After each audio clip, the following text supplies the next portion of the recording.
All right, we've been talking with Jennifer Fowler and Brianna Hinosa Flores about their stories of surviving breast cancer.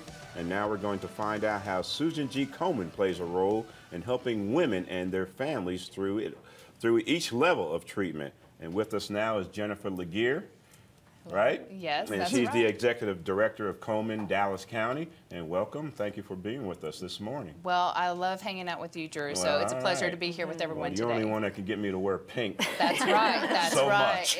That's the entire month of October. We'd love to see you Amen. in pink. Jennifer, this must be the part of your job that's really special for you when you hear the stories of the women who went through and battled this horrible disease and made it through on the other end. Absolutely. This entire month, Breast Cancer Awareness Month, Susan G. Komen, Dallas County, we really embrace hearing all the stories that come out during this month, whether it's the survivors themselves or their caregivers, as it both offers inspiration and motivation for us. I mean, the race takes so much to put on, and just to have those stories to kind of keep you going in the wee hours of the morning on race day is pretty substantial for us. Well, tell us about how Susan G. Komen plays a role in all this.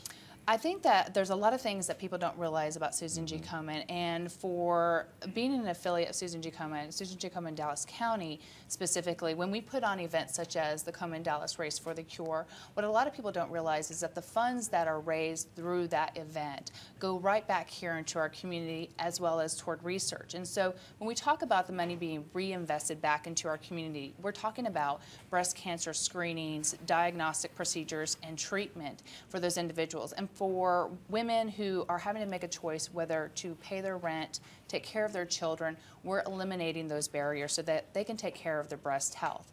And then equally, we're also investing in them into research so that we can find the cures to this disease and put it into breast cancer forever. How are we doing on a local level with research?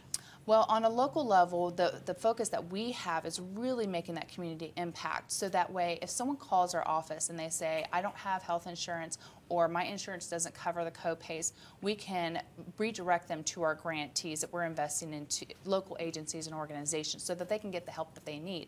With respect to the research, we've made great leaps and bounds over the years.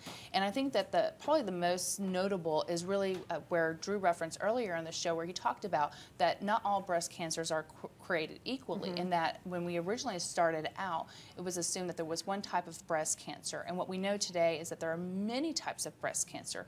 So in the cases of Jennifer and Brianna, you have two different women fighting two different types of breast cancer and receiving two different types of treatment. And in sharing with Brianna's case, where she's triple negative breast cancer, some of the research that just come out recently that's Komen funded is that we're identifying subtypes of triple negative breast cancer. The tricky thing about triple negative breast cancer is that it doesn't respond to treatments like typical breast cancers do. It tries to dance around it and stuff. So when you're trying to target those cells, people that have triple negative breast cancer tend to not fare as well because the treatment is not able to attack. And so what the Komen funded research has found are subtypes of these breast cancer cells so we can attack them more directly. Yeah. Now, ladies, how was your involvement with the local Susan G. Komen? Was it helpful for you? Yeah, definitely. You know, I kind of look back, and if I had been diagnosed 5-10 years ago, I probably wouldn't be able to have children. So for me, just the money that is raised to support research and just the knowledge and science that has come so far for me to be able to fight breast cancer and be able to have a family. Yeah. Same thing, Brianna? Yeah, same here. And I think for me, I have been doing the Komen Dallas race for years. And again, I didn't have family history and really didn't know anybody with breast cancer.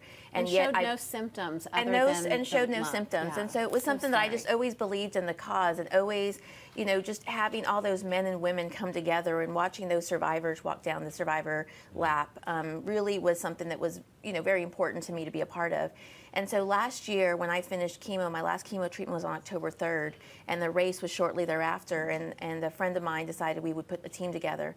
And what the Dallas race did for me was it provided me the opportunity to know that I wasn't alone in this fight.